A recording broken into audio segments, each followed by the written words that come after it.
So this is the third lecture of the first week of the course in machine learning.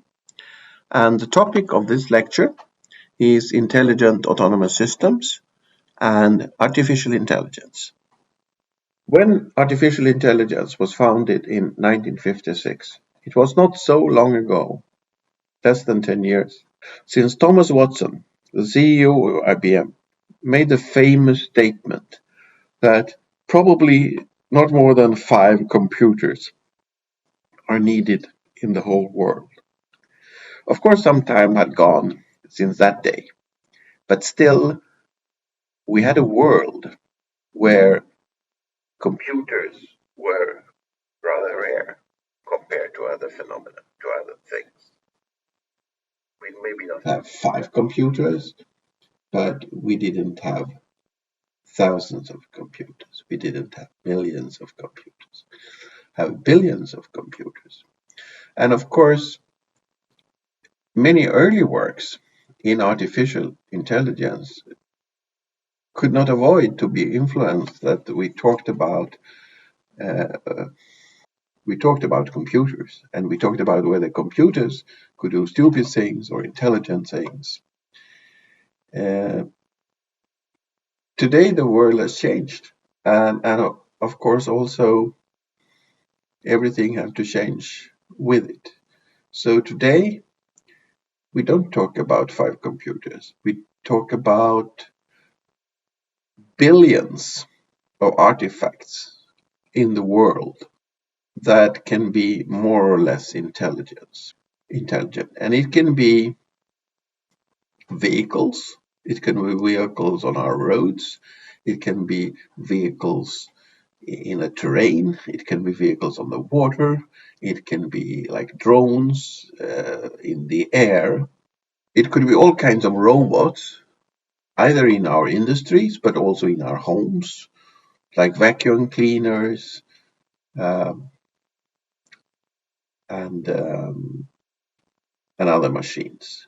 And we can also look at swarms of robots that can solve different problems.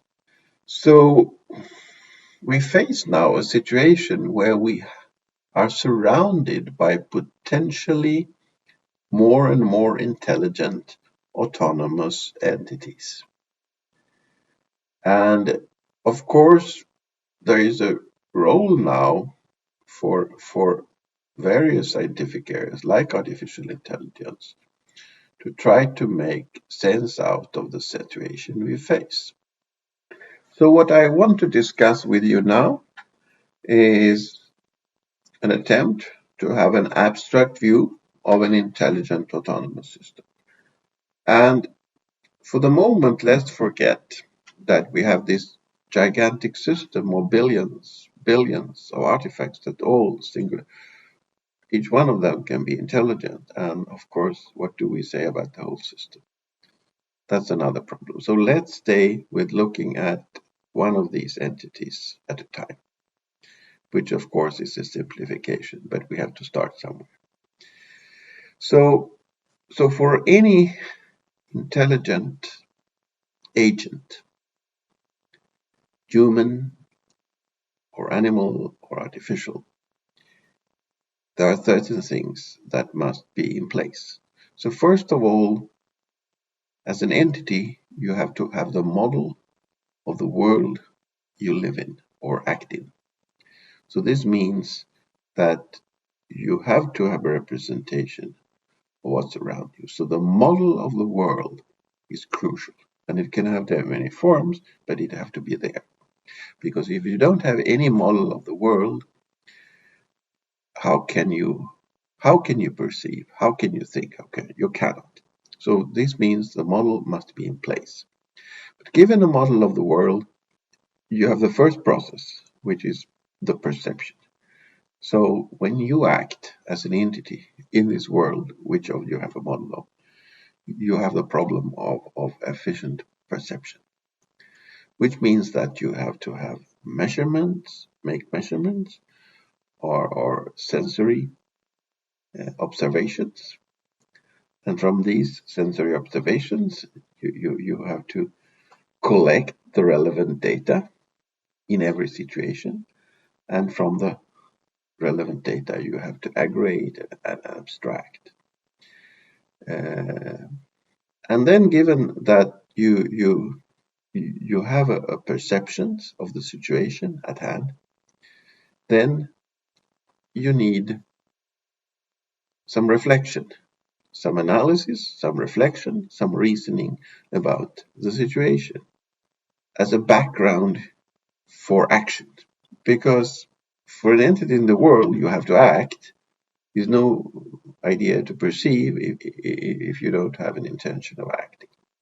So this cycle of perceiving, thinking, and acting is very central to any intelligent being.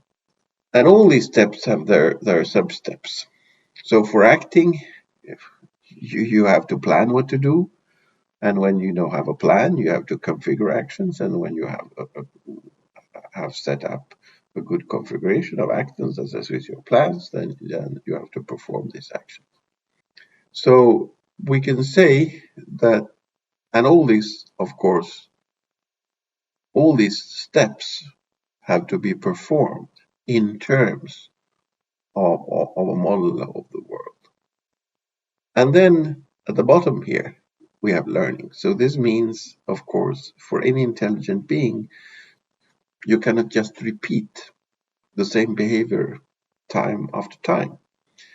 You perceive, you think, you act, but you have also then perceive again and observe the consequence of your actions. And of course, in order to improve, you have to have some learning mechanisms that affects your thinking and your actions based on earlier experience. So this is one way of looking at how an intelligent system have to behave. So when we compare computer science and artificial intelligence, what can each of these areas contribute with respect to building artificial intelligence systems?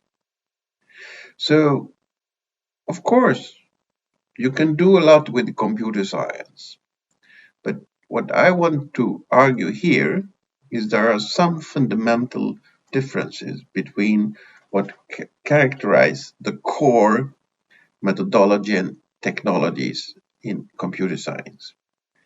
And the keywords that characterize computer science are keywords like determinism, causality, certainty, completeness, invariance, and quantitative data or knowledge.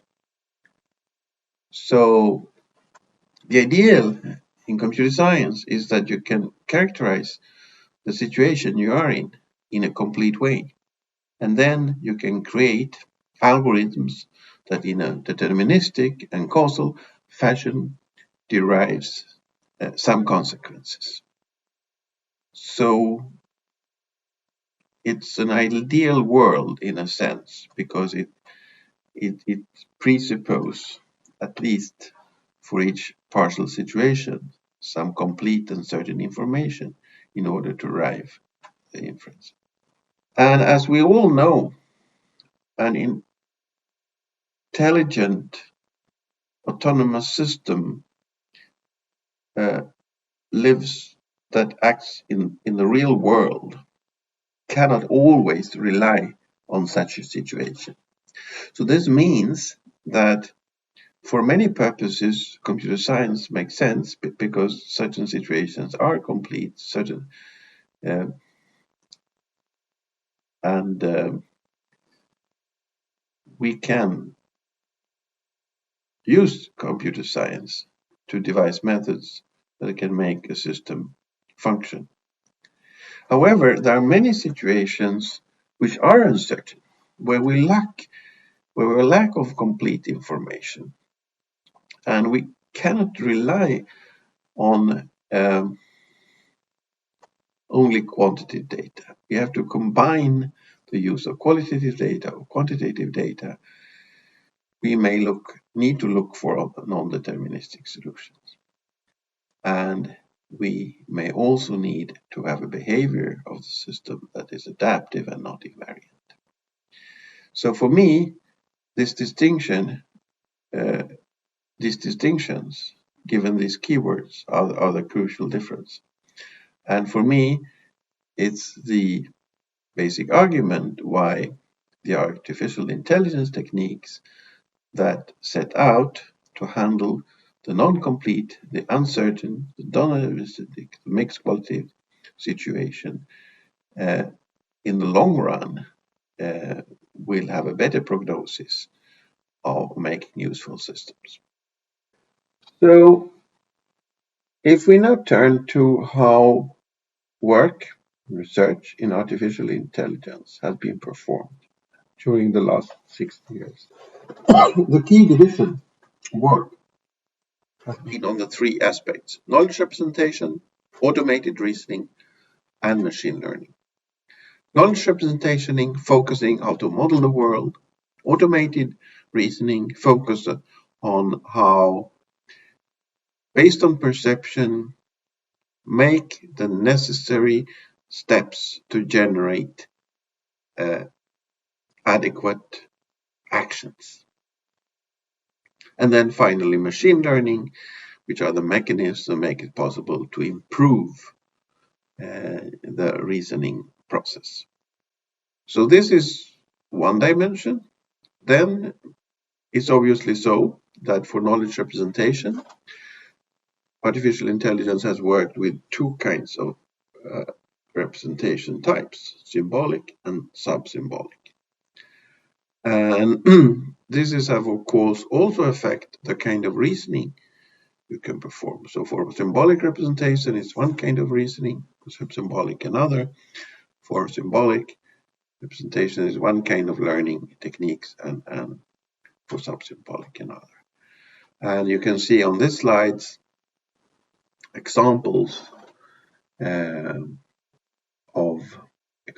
of the specific representation and the specific reasoning and specific learning needed. So this slide shows you how work in artificial intelligence can be indexed scientifically. But it reasonably well maps also on the earlier slide that gave a picture how an intelligent autonomous system could function. So core artificial intelligence, I tried to describe on the earlier slide. However, there is a borderline of areas around core artificial intelligence, which are in many cases assumed to be involved in the concept. And I will call them the second rim here. An example of such areas are machine perception, computer vision, robotics. Most people would say, of course, robotics is artificial intelligence. But it's still a very specific area with specific issues, but sharing the core issues of artificial intelligence. Another area is game playing, optimization issues in technical systems, dedicated data mining, language engineering, speech technology, intelligent interfaces, or expert systems. These are all kinds of special systems that in most cases and in the naive conception of the area is counted as part of artificial intelligence. But it makes sense to differentiate between these extensions from the core technologies. And most of these extensions really share the essential parts of the core. So with all these advances that now happens regarding artificial intelligence, of course, there are many theoretical and philosophical issues that came to one's mind. So, are there theoretical limits for the intelligence of artificial systems? And in that case, what restrictions? Another issue is, of course, that worries people a lot. It's a very practical issue. Will the emergence of intelligent artificial systems dramatically reduce the human workforce? Obviously, quite obvious that many of these intelligent artifacts will do tasks that it historically has been done by humans. So obviously, the existence of intelligent artificial systems will change the workload. Whether it will be more jobs or few jobs remains to be seen. But it's not so much a technical problem as a society problem. Another issue is, will the existence of these systems dehumanize human life? Which means so many things happen are without human intervention. So will our life get less human because we interact more with artificial agents? On the next level, one can also then start to think, are there some intention coupled to this kind of system, or they just do simple tasks? So can one regard them as benevolent or malevolent? Does it make sense to attribute ethics or morale to the artificial systems? Which, of course, then very closely relate. Is it meaningful to talk about that these kind of systems have intention, consciousness? Do they have a mind? And of course, the ultimate question that is brought up, is it so that at some point these systems will entirely take over? So are the existence of this system an existential threat for the human race? It's called a singularity. I don't think that at the present moment there is any clear answer to any of these questions. For the moment, many of the applications are pretty simple. So we are pretty much in the beginning of this development. So therefore, many of these worries is not very relevant initially. But this development will go on, and after a while, many of these issues will come up and become more and more crucial over time. So, thank you for your attention. The next lecture will be now on applications of machine learning.